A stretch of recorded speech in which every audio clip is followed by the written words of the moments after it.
Nilinaw ni dating Pangulong Rodrigo Duterte na hindi sila galit kay Pangulong Ferdinand Marcos Jr. at hindi nila nais na pabagsakin ang gobyerno. Sa isinagawang maisog rally kagabi sa Angeles City, Pampanga, iginiit ni dating Pangulong Duterte na hindi nila nais na patalsikin si Pangulong Marcos at sa halip ay gusto lamang nila na magkaroon ng reforma.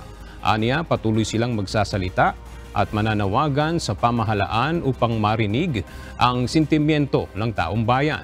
Sa kabila nito, muli namang binanatan ni Davao City Mayor Baste Duterte ang Pangulo at iginiit ang pagpapairal ng demokrasya sa Pilipinas. Ayon kay Mayor Baste, kailangang pakinggan ng presidente ang boses ng taong bayan na anya'y hindi nangyayari ngayon. Giit nito, papaano pamumunuan ng presidente ang bansa kung hindi nito pakikinggan ang boses ng nakararami?